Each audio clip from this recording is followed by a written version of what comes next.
Administrasi hubungan sekolah dan masyarakat. Sekolah sebagai lembaga kependidikan yang berada di tengah masyarakat sebenarnya tidak akan pernah bisa berdiri sendiri karena bagaimanapun sekolah butuh masyarakat. Sekolah berada di tengah masyarakat, perlu dukungan dari masyarakat dan lingkungannya. Artinya apa? Perlu kerjasama antara masyarakat dan orang tua. Perlu kerjasama yang luar biasa, saling pemahaman antara kedua belah pihak terkait dengan berbagai program pendidikan. Berbagai hal yang dilakukan oleh sekolah untuk mendapatkan pemahaman sekaligus dukungan moral dan material dari masyarakat. Bahkan masyarakat utama yang menjadi bagian sentral yang ada di kawasan lingkungan pendidikan itu sendiri adalah orang tua siswa. Jadi, tidak mungkin dari sekolah itu sendiri melepaskan ikatan batin dari masyarakat. Baiklah, Assalamualaikum warahmatullahi wabarakatuh. Perkenalkan, nama saya Ulfa Hamdani Zama dengan NIM 17180080 dengan mata kuliah Administrasi Supervisi Pendidikan. Kenapa saya berbicara tentang masyarakat dan kaitannya dengan sekolah? Karena topik kita kali ini adalah bidang garapan terkait dengan administrasi hubungan sekolah dan masyarakat. Artinya apa?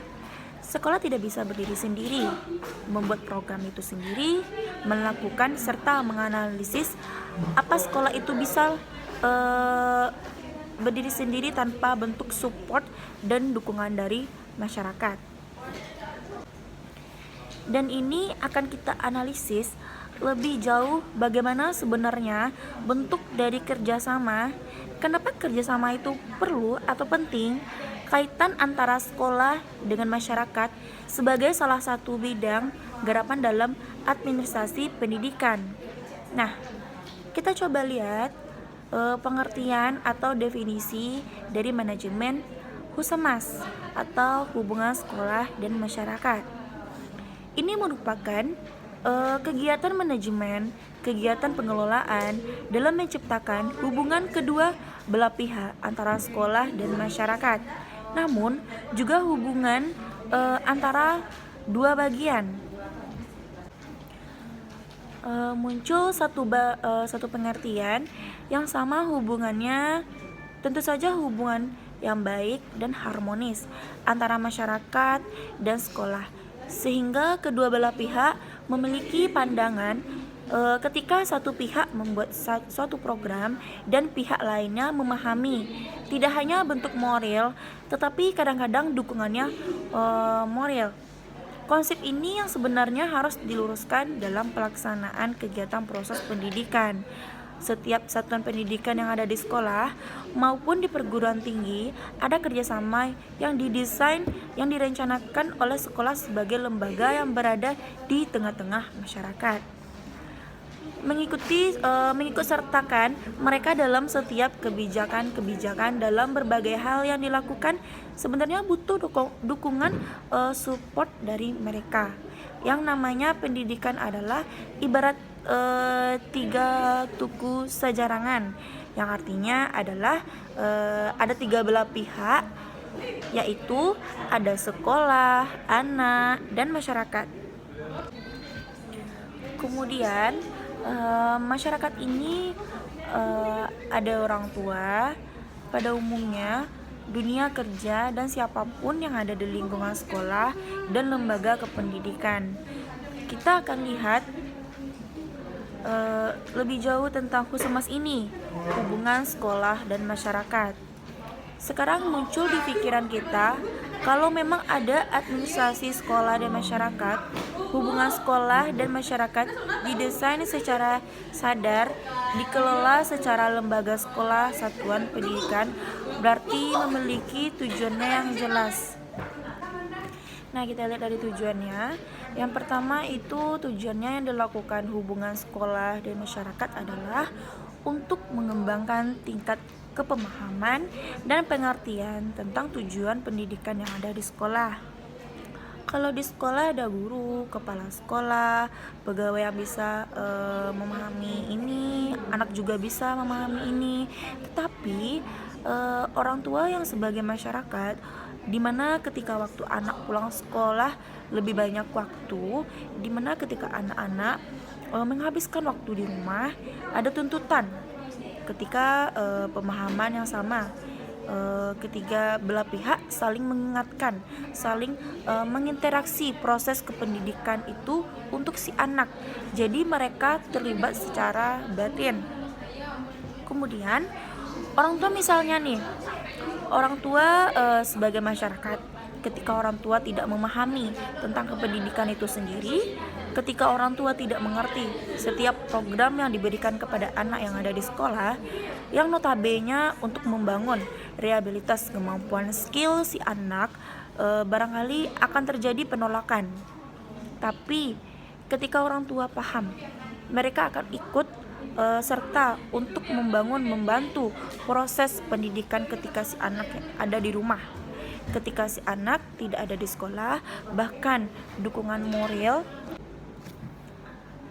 rela bayar mahal. Kenapa? Karena ada pemahaman bahwa itu adalah kepentingan tujuan kependidikan untuk anaknya sendiri. Berarti selama ini ketika ada yang terlepasnya dari kondisi memahami sampai ke sana karena tidak dilibatkan, karena tidak diikut sertakan, dan dalam kerja Husemas ini ada keterlibatan langsung ataupun tidak masyarakat dan orang tua dalam proses pendidikan. Nah, kita lanjut yang kedua. Untuk menilai program sekolah sehingga apa? Sekolah betul-betul sekedar tidak cuma seakan-akan keputusan yang dibuat oleh mereka adalah suatu program yang memang luar biasa, hebat, bermanfaat untuk semua belah pihak. Tetapi penilaian yang dilakukan secara objektif oleh orang tua dan masyarakat pada umumnya, dunia kerja atau siapapun yang di lingkungan sekolah itu jauh lebih luar biasa, lebih objektif, sehingga itu jadi masukan sekolah pada akhirnya untuk membangun program-program itu sendiri atau program pengikutnya, sehingga program yang dibuat jauh lebih bermanfaat untuk siapapun ketika dilaksanakan. Jadi gini, banyak kepala, banyak pemahaman jauh lebih baik daripada pandangan sendiri. Dan ketika kita melibatkan suatu produk melalui banyak pikiran, sumbangan pikiran, seharusnya lebih baik daripada pendapat kita sendiri. Nah, kita lanjut nih yang ketiga. Yang ketiga, pengembangan potensi peserta didik. Jadi, ketika orang tua, ketika masyarakat, ketika semua lingkungan terlibat, potensi peserta didik jauh lebih tergali, tersalurkan potensinya untuk mengembangkan. Kenapa? Ketika si anak pada umumnya mereka melakukan apapun, tetap masyarakat mengingatkan kalau terjadi suatu kondisi, suatu keadaan lost control dari kondisi. Jadi seluruh bagian membangun potensi peserta didik. Nah, sebagai contohnya nih, anak-anak cabut dari sekolah. Ketika masyarakat pada umumnya tidak memahami tujuan pendidikan, anak cabut untuk bermain game, maka masyarakat tidak akan ada yang mengingatkan. Tetapi masyarakat melibatkan, bekerja sama, memberikan dukungan antar sesama, pasti akan mengingatkan, kenapa ada di sini? Ini waktunya untuk belajar. Jadi pada akhirnya anak-anak takut untuk cabut pada jam-jam yang seharusnya mereka belajar. Begitu juga pada saat di rumah, ketika ada tugas, ada orang tua yang mengingatkan. Jadi anak tidak sekedar main saja, saling berinteraksi, semua kepentingan. Itu pandangan yang paling sederhana. Sehingga apa? Sehingga tujuan dari Husemas ini adalah untuk betul-betul melakukan pengembangan potensi peserta didik. Baik, kita lanjut yang keempat, mengembangkan pemahaman pentingnya pendidikan sekolah. Memang tidak semua masyarakat, orang tua akan memiliki pandangan yang sama tentang pentingnya didikan di sekolah. Makanya kita harus dilibatkan dalam bentuk pertemuan kajian-kajian tertentu sehingga lambat laun secara pasti pelan mereka akan mulai mengerti. Dukungan itu kita peroleh dari apa? Dari dukungan dan support yang sama. Meskipun si anak tidak sekolah di situ karena pemahamannya itu adalah kunci dari masa depan. Anak bagian dari masyarakat yang saling memberikan dukungan, saling melibatkan. Kenapa? Karena merasa meyakini bahwa didikan di sekolah itu sangatlah penting. Karena hanya melalui proses pendidikan di sekolah akan menjadi anak-anak yang berpenampilan hebat, ada fasilitas, karakter, kemampuan etika dan moral yang lebih baik. Selanjutnya yang kelima, akuntabilitas. Di sini akuntabilitas itu adalah jauh lebih berharga dari tanggung jawab. Dan ini adalah salah satu tanggung jawab moral dan tanggung jawab lahir batin lembaga sekolah masyarakat untuk mendedikasikan diri menghasilkan anak-anak secara akademik, etika. Sedangkan ketika di sekolah muncullah manusia-manusia yang hebat. Kemudian selanjutnya di sini kita bisa lihat adapun fungsi-fungsinya. Fungsi hubungan sekolah dan masyarakat. Yang pertama, sekolah menjadi lembaga pembaharu. Nah, di sini pembaharu berarti melakukan sekolah menjadi guru yang mengintroduksi perubahan-perubahan pengetahuan yang dulu tidak tahu menjadi tahu, yang belum paham menjadi paham, yang levelnya berubah, kemampuan berpikirnya menjadi lebih baik, pola hidup yang berubah menjadi lebih baik. Kemudian selanjutnya yang kedua, sekolah yang akan menjadi lembaga menyeleksi. Di sini menyeleksi anak dalam rangka memilih membeda-bedakan masyarakat, kemampuan dan potensinya. Dalam hal apa? Dalam hal melakukan pembinaan insiden. Kemampuan itu agar setiap individu anggota masyarakat dapat dikembangkan potensinya semaksimal mungkin. Nah, bukan berarti memecahkan mereka menjadi level-level dalam garis membuat mereka berbeda-beda dalam memberikan pembinaan. Kemudian sekolah menjadi peningkat mutu kelas. Untuk meningkatkan taraf sosial warga negara, taraf sosial masyarakat, untuk menguranginya sekaligus menghilangkan perbedaan kelas dalam masyarakat, kaya miskin, ekonomi tinggi rendah. Tapi masyarakat itu semuanya adalah sama. Mereka sebagai orang-orang yang sebagai potensialnya yang ikut serta bersama-sama menggawangi sekaligus menggolongkan proses pendidikan secara baik sesuai dengan undang-undang. Kemudian, sekolah sebagai lembaga asimilasi yang berusaha sekaligus menghilangkan perbedaan-perbedaan atas beragam hal yang terjadi di masyarakat, mulai dari tradisi, adat istiadat, bahasa, dan kebudayaan lain sebagainya. Dan tujuannya apa? Diharapkan dapat jadi satu titik usaha bagi masyarakat untuk menyesuaikan diri sehingga mereka lebih mampu beradaptasi secara luar biasa dalam persatuan kesatuan bangsa, jadi tidak terpecah belah, dan itu jadi salah satu fungsi dari sekolah dalam masyarakat. Baiklah teman-teman, sekarang kita lihat fungsi sekolah bagi masyarakat. Sekolah pada fungsinya adalah satu lembaga, satu proses dari unit untuk masyarakat, merupakan lembaga sosial yang diselenggarakan bagi masyarakat baik secara langsung maupun tidak, dan itu hal yang kita yakini karena itu sekolah prinsipnya merupakan satu bagian atau komponen secara keseluruhan sistem di masyarakat. Nah, sekarang kita lihat sekolah itu terdiri dari 3 bagian, input, proses, output.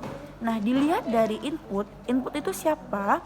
Input itu terdiri dari tujuan dan norma-norma yang dijalankan oleh sekolah. Yang kedua adalah guru. Yang ketiga adalah siswa, yang keempat fasilitas, dan yang kelima adalah biaya.